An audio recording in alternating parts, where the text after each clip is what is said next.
বিশ্বাস করুন, মায়ের পেটে যখন সপ্তম মাসে আমরা ছিলাম তখন কৃষ্ণ প্রবেশ করেছিলেন। এই পরমাত্মা প্রবেশ করে মায়ের গর্ভে থেকে 7 মাসের এই শিশু বাচ্চা আমরা যখন ছিলাম তখন 7 মাসের বাচ্চার সাথে সাধু সঙ্গ করেছিলেন এই কৃষ্ণ নিজে, পরমাত্মা নিজে বলেছিলেন। পেটের মধ্যে তিনি বসলেন কোথায়? বসার জায়গা কতটুকু? যতটুকু রূপেই যাক, একটা রূপে তো তিনি প্রবেশ করেছেন। মায়ের গর্ভে যখন 7 মাসে আমি, তখন প্রবেশ করেছেন আমার মায়ের গৃহে এই পরমাত্মা। তখন জিজ্ঞেস করেছিল, তুমি বসেছো কোথায়? তুমি ওই শিশুর মাথায় বুঝি বসেছিলে? বলেছেন, না, আমি তো মাথায় বসিনি। স্কন্ধমূলে বসেছিলে? না, বসিনি। বক্ষমূলে বসেছিলে? না, বসিনি। নাভি পদ্মমূলে নিশ্চয়ই বসেছো? বলেছেন, না গো, আমি নাভি পদ্মমূলে বসিনি। আমার চেয়ে আমার নাম বড়, নামের চেয়ে ভক্ত বড়, ভক্ত থেকে ভক্তের চরণ আরো বড়। আমি যে আমার ভক্তের চরণের উপরেই বসে রয়েছিলাম।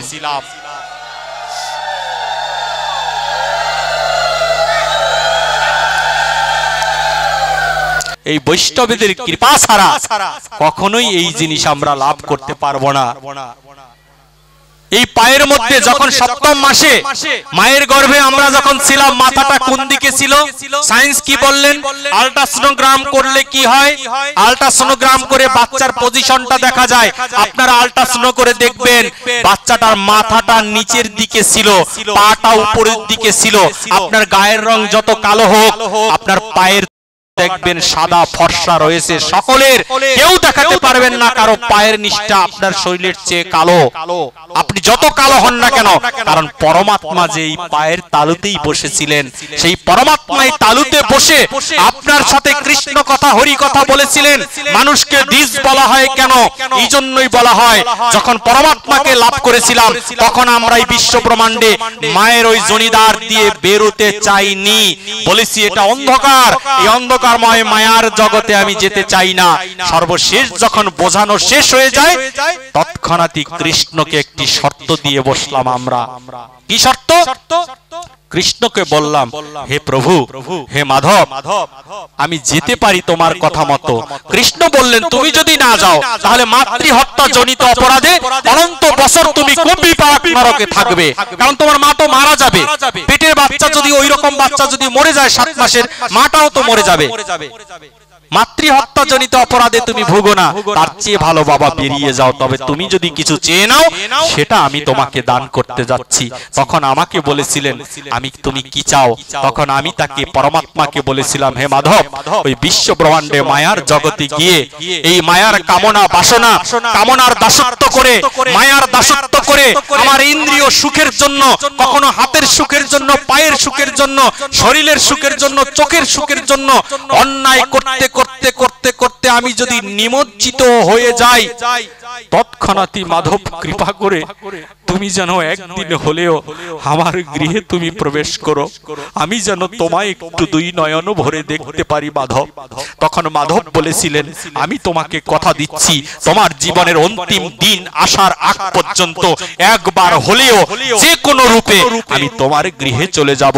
তাই তো বলি, তোমার গৃহে যদি কেউ অযাচিত ভাবে আসে, মনে রাখবে সেই আসরের বৈষ্ণব হচ্ছে সেই দিন তিনি।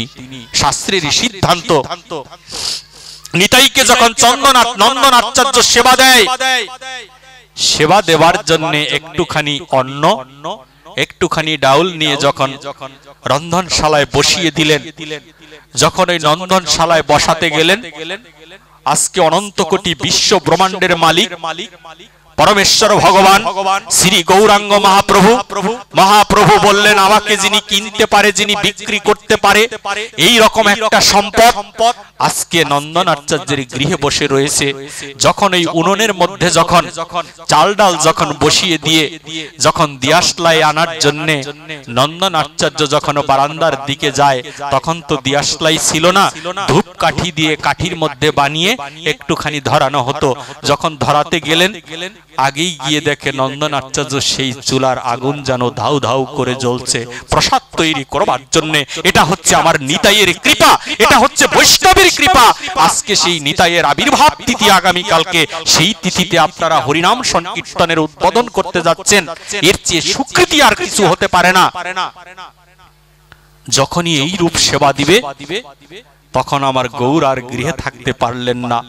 গৌরাঙ্গ মহাপ্রভু সাঙ্গ পাঙ্গর সহিত ওই নন্দন আচার্যের গৃহের মধ্যে প্রবেশ করে ঘরের দুয়ারে দাঁড়িয়ে নন্দন আচার্যের ঘরের সম্মুখে বসে গৌরাঙ্গ মহাপ্রভু নিজেই কীর্তন করা শুরু করে দিলেন। যখন কীর্তন করছেন, ঘরের দরজা যখন নক করছেন, তখন নন্দন আচার্য বললেন, কে গো? প্রতিদিন তো কত মানুষ আমার ঘরের দরজা নক করে, কিন্তু আজকের শব্দটা এমন কেন? এমন করে তো কেউ কখনো আমাকে নক করেনি। আমার ঘরের দরজাটা এমন করে কে তুমি নক করেছো? দৌড় দিয়ে যখন রন্ধনশালা থেকে যখন ঘরের মধ্যে প্রবেশ করে, ঘরের মধ্যে এসে যখন সামনের বারান্দায় গিয়ে যখন ঘরের ঝাপের দরজা পাট খড়ি দিয়ে ঝাপ তৈরি করা, আমরা কোন ধনির কথা বলেছি? আজকে দেখুন কোন ধনির জন্য আমি পাগল হয়েছি, বাড়ি গাড়ি ধন সম্পত্তি, এই ধনির জন্য আমি পাগল হয়েছি। আর নন্দন আচার্য কিসের জন্য পাগল হয়েছিলেন? কৃষ্ণ ধনে যেজন ধনী, তার চেয়ে আর বড় ধনী এই বিশ্ব ব্রহ্মাণ্ডে আর কিছু থাকতে পারে না। আজকে কৃষ্ণ ধনে ধনী হয়ে নন্দন আচার্য যাকে খুঁজবার জন্য অনন্ত অনন্ত বছর সাধন ভজন করে লাভ করা যায় না, আজকে সেই গৌর নন্দনের গৃহে চলে এসেছে একটা বৈষ্ণব সেবা দেবার জন্য। ঘরের দরজাটা যখন খুলে দেয়, দুটি বাহু তুলে ছিন্ন বসনে যেন সুন্দর কপালে সুন্দর তিলক সুন্দর নামাবলী গায়, দুই বাহু তুলে জীবের দ্বারে দ্বারে গৌরা হরির নাম বিলায়। গৌরাঙ্গ মহাপ্রভু দুটি বাহু উত্তোলন করে দাঁড়িয়ে রয়েছেন আজকে নন্দন আচার্যের গৃহে।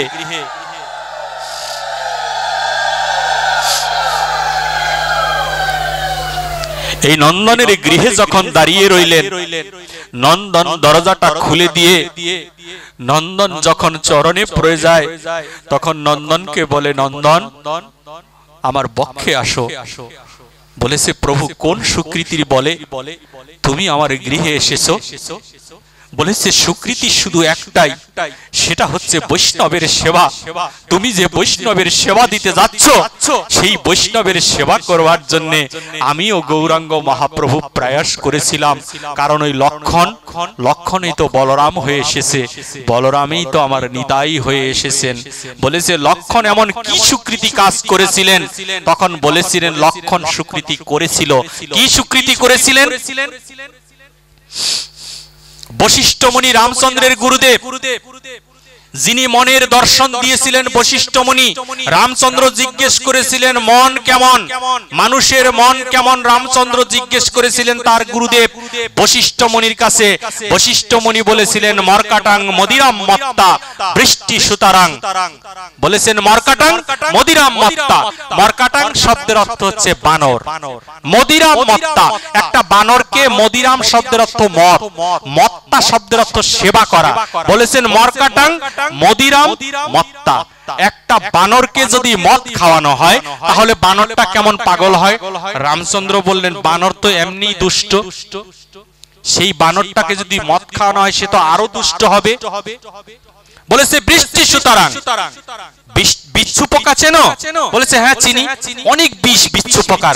এই বিচ্ছু পোকা যদি ওই মদ খাওয়ানো বানরটাকে কামড়ায়, তাতেও থেমে নেই পশ্চাৎ ভূতচর্যা। বলেছেন পিছনে পিছনে 5টা ভূত তারা করেছে মদ খাওয়ানো বানরটাকে, বিচ্ছু পোকা কামড়ানো বানরটাকে। তদ্রূপ মনোরমা মর্কাটাং মদিরাং মত্তা বৃষ্টি সুতরাং পশ্চাৎ ভূতচর্যা তদ্রূপ মনোরমা। বলেছিলেন বশিষ্ঠ মুনি যে মনটা জীবের এই রকম, যে একটা বানরকে মদ খাওয়ানো হয়েছে, বানরটাকে বিচ্ছু পোকা কামড়িয়েছে, ওই বানরটার পিছনে 5টা ভূত তারা করেছেন। এবার বানরের যে অবস্থা, সেই বানরটা এই পরিস্থিতি হচ্ছে মানুষের মন, এত চঞ্চল মন। এই মনটাকে কি করে তোমার সেবায় দিতে পারে রামচন্দ্র, এবার তুমি বলে দাও। বলেছিল এই যুগে নয়, সত্য ত্রেতা দাপর, দাপরে যখন কৃষ্ণ হব আমার প্রিয় বৈষ্ণব, যখন আমি সেই অর্জুনের সাথে যখন শ্রীমৎ ভগবত গীতার জ্ঞান দান করব, তখন আমি এই মনের ব্যাখ্যাটা দিব যে অভ্যাস, নিত্য নিত্য অভ্যাস, ভোগে বিতৃষ্ণা, অভ্যাসের দ্বারা মনকে অনায়াসে সবশে আনা যায়। তুমি অভ্যাসই করলে না, তুমি মনকে কিভাবে সবশে আনবে? আর বারবার বলছি কৃষ্ণ সেবা দিচ্ছি, কৃষ্ণ সেবা দিচ্ছি। আরে বাবা, সেবা তো হচ্ছে না, হচ্ছে তো নাটক। সেই নাটকগুলোই তো করে বেড়াচ্ছি। আমার কথা বলছি, আপনাদের কথা বলছি না। নাটক করে বেড়াচ্ছি, নাটকগুলো ছেড়ে দিতে হবে। সনাতন ধর্মের নাটকের কোনো স্থান নেই, কুসংস্কারের কোনো স্থান নেই। অথচ কুসংস্কারে বশীভূত হয়ে আজকে এই জীবগণ বিভিন্ন কর্ম আদি করে যাচ্ছে। যেই মায়েরা বিধবা, যার স্বামী মরে গিয়েছেন, বলেছে তুমি উলুধ্বনি দিও না, তুমি উলুধ্বনি দিলে অলক্ষী হবে, তোমার মুখ দেখে গেলে আমার যাত্রা নষ্ট হয়ে যাবে। এই তো হচ্ছে সনাতন ধর্মের কুসংস্কার। কিন্তু তুমি কি জানো? তুমি জেনে বলছো তো, শাস্ত্র দেখে বলছো তো, নাকি শাস্ত্রের বাইরে কথা বলে বিভ্রান্তিকে ফেলে দিচ্ছে এই জীবকে, ভুল পথে নিয়ে যাচ্ছে এই জীবকে? এই সমস্ত সিদ্ধান্ত জানতে হলে ভাগবত ছাড়া আর কোনো পথ নেই। একমাত্র ভাগবতই আপনাকে শিক্ষা দিবে। কীর্তনের আগে ভাগবত দেওয়ার দরকারটা কি? ভাগবতটা পরে দিচ্ছেন না কেন? কীর্তনের আসরে কিচ্ছু শিখতে পারবেন না। নাম কীর্তনের আসর শেখার বিষয় নয়, শিখতে হলে ভাগবতের আসরে আসতে হবে। এখান থেকে শিখে আপনি হরিনাম সংকীর্তনের আসরে যাবেন। এটা হচ্ছে নিয়ম। তাই তো আপনাকে ভাগবত আগে দিতে হচ্ছে। ভাগবত দিতে হয় কেন? হরিনামকে কি বলা হয়েছে? মহা হরিনাম যজ্ঞ। এটা মহা হরিনাম যজ্ঞ। যজ্ঞ আগুন দিয়ে জ্বালানো হয়, আর হরিনাম দিয়ে হরিনামের আগুন জ্বালানো হয়। হরিনাম দিয়ে যদি মন্ত্র দ্বারা সাপের বিষ যদি নামানো যায়, মন্ত্র দিয়ে সাপের বিষ নামিয়ে থাকে ওজারা, মন্ত্র দ্বারা, তাকে বলে মন্ত্র। কি করে? সাপে কেটেছে, পায়ের বা হাতের আঙ্গুলির সাথে ডুরি বেঁধে ওই ওজা মন্ত্র পাঠ করে ডুরি দ্বারা ওই সাপের বিষ তরল পদার্থ, আর রক্ত তরল পদার্থ। একটু চিন্তা করে দেখুন, তরল একটা তরল পদার্থ আরেকটা তরল পদার্থের সাথে মিশে গেছে। সাপ কেটেছে আপনাকে, একটা তরল পদার্থ বিষ, সাপের বিষ মিশে গেছে আপনার ব্লাডের সাথে। মিশে যাওয়া সেই বিষটাকেও মন্ত্র দ্বারা নামিয়ে ফেলা সম্ভব। তাই যদি হয়, তাহলে হরিনাম হচ্ছে মহামন্ত্র। মন্ত্র দ্বারা যদি এই বিষ নামানো যায়, মহা দ্বারা অনন্ত কোটি বিশ্ব ব্রহ্মাণ্ডের যত যত পাপ রয়েছে সমস্ত পাপ রাশিকে নামিয়ে আপনাকে বৈষ্ণবের সেবায় লাগিয়ে দেওয়ার জন্য ভাগবত।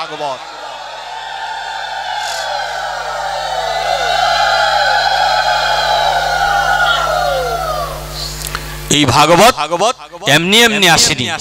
আজকে হরিনামের আসরে আসবো, কিভাবে আসবো? ঘর থেকে বেরিয়ে যাবার সময় বলে দেখি অমুক বাড়ির ছেলেটা কেমন। আজকে যুবকেরা রিলেটেড হয় না। আমি কিন্তু বৃদ্ধ যারা, তাদের জন্য ভাগবতে আসি না। আমার বয়সটা যদি হিসাব করেন, আমিও যুবকের মধ্যেই পড়ি। তবে ভাগবত বললেন, যারা ভাগবত করেন, কীর্তন করেন, তারা কোনোদিন বৃদ্ধ হয় না, তারা যুবকই থেকে যায়। ওই যুবক যদি বাদও দেই, আমি কিন্তু যুবকদের জন্যই ভাগবতে আসি। বিশ্বাস করুন, আমি আমার প্রশংসা বা আমার আলোচনা করার জন্য এখানে আসিনি। একদিনের কথা শ্রবণ করেন।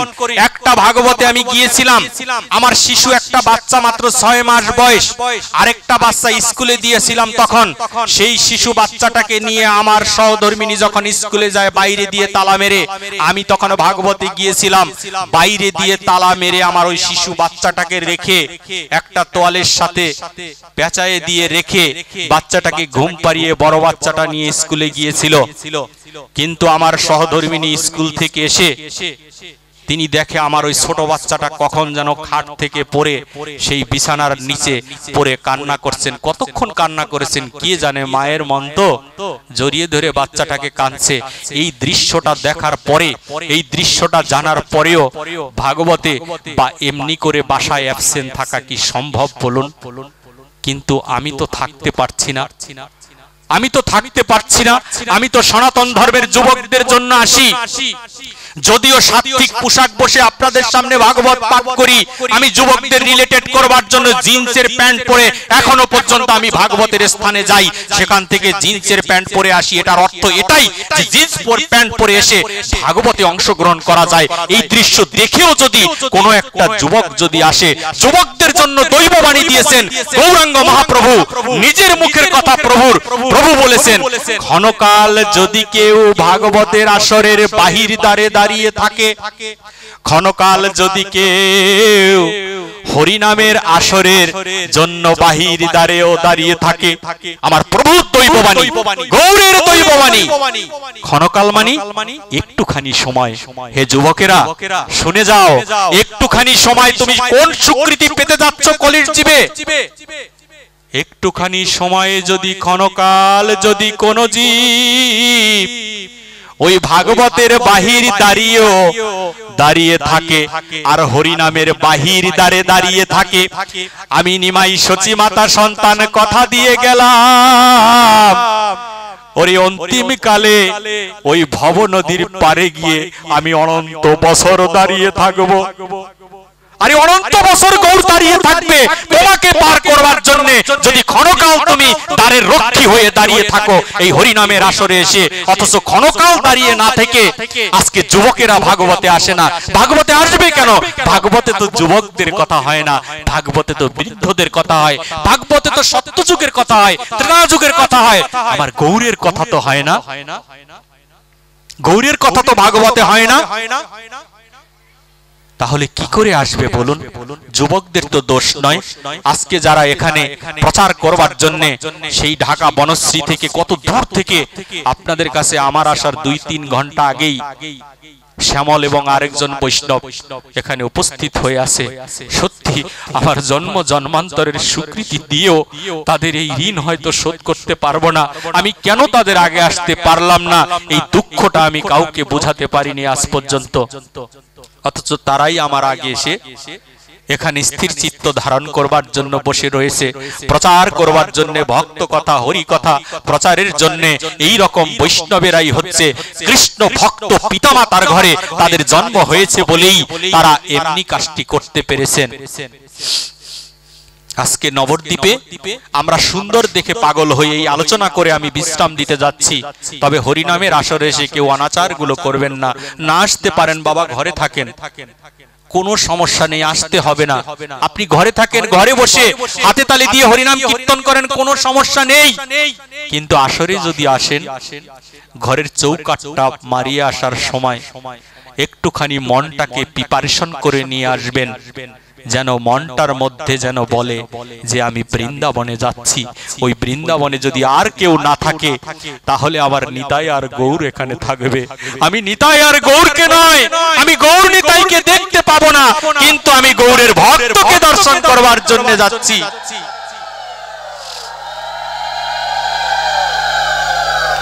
ওই নবদ্বীপে 2টি ভাই ছিল। বড় ভাই খুব সংসারী ছিল আর ছোট ভাইটা খুব গৌরের ভক্ত ছিল।